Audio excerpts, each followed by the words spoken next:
Kleber Barbosa da Silva tinha 31 anos e morava em Aparecida de Goiânia, cidade localizada na região metropolitana de Goiânia, com uma população estimada em cerca de 590 mil habitantes, sendo o segundo município mais populoso do estado de Goiás. Ele morava junto com sua esposa Érica dos Santos e sua filha de 5 anos chamada Penélope Barbosa Correia. Kleber levava uma vida normal com a esposa e a filha. No entanto, ele era conhecido por ter um histórico violento e por suspeitas de estar envolvido em alguns crimes. Segundo pessoas próximas, Kleber era bastante fechado e de poucas palavras, personalidade que ele tinha desde a infância. Na época dos fatos, ele estava desempregado e se mantinha graças à ajuda financeira de sua mãe, que morava na Espanha. No dia 12 de março de 2009, Kleber começou a demonstrar um comportamento bastante agressivo com sua mulher e filha. Ele forçou as duas a entrar em seu carro, um Vectra branco, e seguiu viagem para Lusiânia, cidade também do estado de Goiás, por volta da 1h30 da tarde.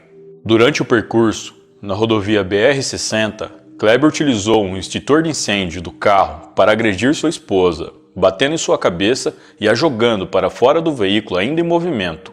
Após cair no acostamento da estrada, Érica foi socorrida por uma ambulância que vinha logo atrás do carro, sendo levada a um hospital e internada em estado grave, com traumatismo craniano. Ela ficou uns dias internada e conseguiu se recuperar, recebendo alta posteriormente.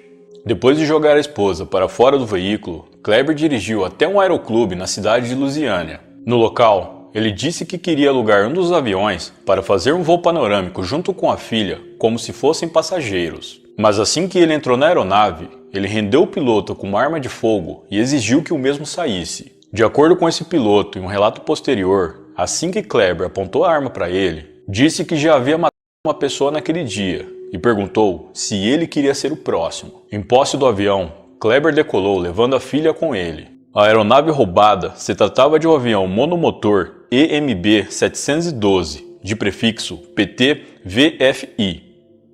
O carro de Kleber foi deixado por ele no aeroclube e foi levado posteriormente para a delegacia. Kleber começou a sobrevoar a cidade sem rumo, fazendo várias manobras arriscadas. Tanto a polícia militar quanto os bombeiros receberam inúmeras ligações de pessoas assustadas, informando que um avião desgovernado sobrevoava a cidade. Ao perceberem a presença de uma aeronave não planejada e serem informados do roubo, a FAB, Força Aérea Brasileira, enviou caças Mirage 2000 para acompanhar o trajeto do avião. Posteriormente, a FAB substituiu os caças Mirage 2000 por um avião T-27 Tucano no acompanhamento da aeronave. Isso porque os caças Mirage são muito rápidos e, devido às várias manobras realizadas por Kleber com o monomotor, os caças tinham que ficar dando grandes voltas para conseguir acompanhá-lo, o que se tornava inviável. Já o T-27 Tucano é um avião de treinamento e ataque leve, sendo capaz de realizar manobras rápidas caso necessário, o que lhe dava certa vantagem no acompanhamento. Os pilotos e órgãos de controle de tráfego aéreo tentaram por diversas vezes fazer contato por rádio com Kleber, mas segundo a versão oficial da FAB, ele ignorou todas as tentativas.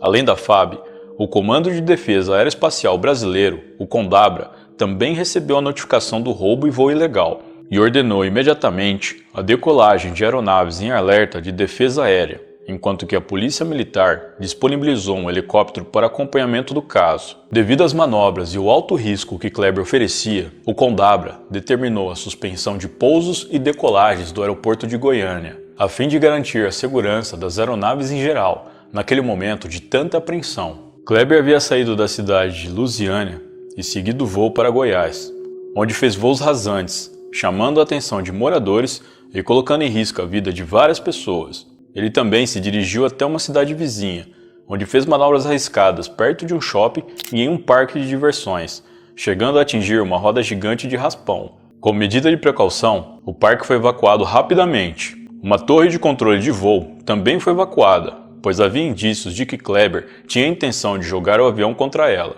Após horas de voo arriscado pela região de Goiânia, Kleber cai com o avião no estacionamento do Shopping Flamboyant, o maior shopping da capital goiana. Tanto ele quanto sua filha Penélope morreram na queda da aeronave. Apesar do shopping estar lotado na hora da queda, ninguém mais se feriu, havendo apenas danos materiais, já que a aeronave atingiu vários carros. Segundo as investigações, a probabilidade maior é que Kleber tenha provocado intencionalmente o acidente com o avião. De acordo com Jorge Moreira, delegado responsável pelas investigações, Kleber só não conseguiu atingir o prédio do shopping em si, porque colidiu antes com as árvores nas imediações, diminuindo assim a velocidade da colisão. Para ele, Kleber tinha clara intenção de atingir a entrada principal do shopping. O delegado também divergiu da informação da FAB, que disse não ter conseguido contato com o piloto. Segundo Jorge, os aviões da Força Aérea teriam conseguido entrar em contato com o homem mais de 3 vezes, e em todas ele teria dito que pretendia se matar e que estava disposto a provocar uma tragédia.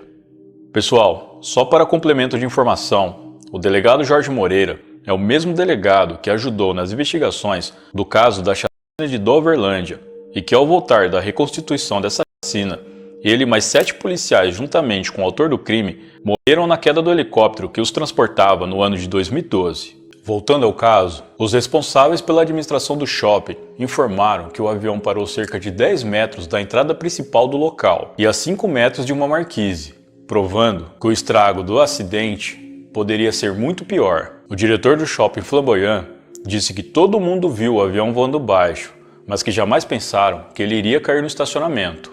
O acidente foi investigado pelo Centro de Investigação e Prevenção de Acidentes Aeronáuticos, o CENIPA, acompanhados também pelo então ministro da Defesa, Nelson Jobim. Segundo informações posteriores do Corpo de Bombeiros, a aeronave atingiu a torre principal do shopping Flamboyant e caiu sobre 23 carros. Cerca de 5.000 pessoas estavam no interior do centro de compras naquele momento. Eles foram impedidos de sair do local até que a situação se normalizasse. De acordo com a Infraero, o aeroporto de Goiânia ficou fechado das 18h10 às 19h14 daquele dia. A direção do shopping afirmou também que não houve danos na estrutura do prédio, que abriu normalmente no dia seguinte, deixando apenas parte do estacionamento isolada para perícia e retirada de destroços. Segundo o instrutor responsável pelo monomotor no momento do roubo, Kleber não apresentava nenhum sinal de nervosismo ou desorientação. Análises periciais mostraram também que não havia combustível nos tanques do avião no momento da queda, o que abriu a hipótese de queda acidental. Para os bombeiros, no entanto, o homem pode ter esvaziado os tanques do avião de propósito na intenção de ocasionar a queda.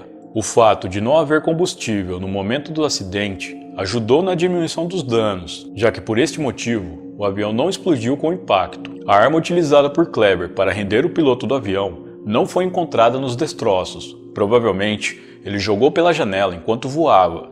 Ana Elisa Gomes Martins, uma delegada de Aparecida de Goiânia, estava prestes a pedir a prisão de Kleber por suspeita de abuso. A vítima seria uma estudante de 13 anos e o crime teria acontecido na tarde do dia 9 de março de 2009. A menina reconheceu Kleber por meio de fotos mostradas pelos agentes e também pelas imagens que estavam arquivadas no sistema policial. Além do reconhecimento facial, a vítima também anotou a placa do carro usado pelo seu agressor. O carro apontado era justamente o Vectra branco, cujo Kleber era o proprietário e que foi utilizado para seu percurso até o aeroclube. A polícia chegou a ir em sua casa e em casa de familiares em sua procura, mas não conseguiram localizá-lo. Kleber teria abordado a garota enquanto ela ia para a escola a pé. Ele se aproximou e perguntou onde ficava uma loja da região e pediu que ela entrasse para lhe orientar melhor o caminho. A menina, assustada, recusou. Ele então a ameaçou com uma faca, a rendendo e a levando para dentro do veículo. Em seguida, dirigiu até um local distante e isolado da cidade, onde ficou com ela por cerca de 1h30, segundo a polícia. Em entrevista, a delegada Ana disse que a menina anotou as placas e, por meio dessa anotação, eles chegaram até o carro. Depois, conseguiram uma foto do suspeito e ela o reconheceu de imediato. E como não conseguiram localizá-lo, iriam pedir a prisão preventiva dele em seguida. Mas devido aos acontecimentos, não foi possível, já que o acusado morreu. Inicialmente, a delegada não sabia que o homem do acidente era o mesmo que ela procurava. A garota, vítima de Kleber, morava com a avó no interior do estado de Tocantins e tinha se mudado para a casa da mãe em Aparecida de Goiânia há pouco tempo. Segundo conhecidos, trata-se de uma menina ingênua e educada. A partir desse caso, os policiais começaram a trabalhar com a ideia de que Kleber soube que havia sido reconhecido pela vítima, o que acabou contribuindo para ele fazer o que fez. Segundo o delegado responsável, ele ficou sabendo de alguma forma. Inicialmente, já tinha sido divulgado o número da placa do carro pela mídia local, mas sem as letras. Além da suspeita de abuso, Kleber também já tinha outras passagens pela polícia. Ele era acusado de outros 4 crimes, sendo roubo, furto qualificado, lesão corporal e estelionato. Esses crimes foram cometidos em outra cidade do interior de Goiás, chamada Ceres. Segundo a Agência Nacional de Aviação Civil, a ANAC, Kleber não tinha autorização para pilotar uma aeronave. Ele já tinha praticado voo algumas vezes com familiares de forma ilegal e treinava em um software de simulação no computador. Kleber sequer chegou a pagar pelo passeio. O avião também não tinha seguro. Há indícios de que ele já costumava frequentar aquele aeroclube. Em depoimento, Edinalva Neiva, familiar de Érica, a esposa de Kleber, disse que aquela não era a primeira vez que Érica tinha sido agredida pelo marido. Érica recebeu autorização do hospital para poder ir até o velório da sua filha. Nitidamente abalada e ainda debilitada pela agressão sofrida, ela não pôde ficar muito tempo no local e, por conta disso, não participou do enterro. Posteriormente, ela foi ouvida pela polícia como parte das investigações sobre o caso. O acidente e a morte de Kleber e sua filha Penélope teve grande repercussão nacional e internacional. Veículos de imprensa como o Telegraph do Reino Unido e o El País da Espanha noticiaram o evento e acompanharam o desenrolar do caso pelos dias seguintes. Para o delegado responsável pelo caso, Kleber era um homem deprimido há algum tempo pela falta de emprego. Enfrentava também uma crise conjugal e sabia que estava prestes a ser preso por seus crimes anteriores.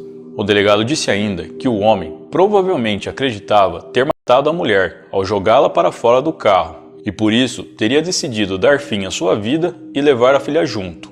A madrasta e o pai de Kleber, Alzira Lopes e Miguel da Silva, deram entrevista a um noticiário goiano negando ter conhecimento de qualquer crime cometido pelo homem. Disseram também duvidar que o abuso contra a menina de 13 anos tivesse mesmo acontecido.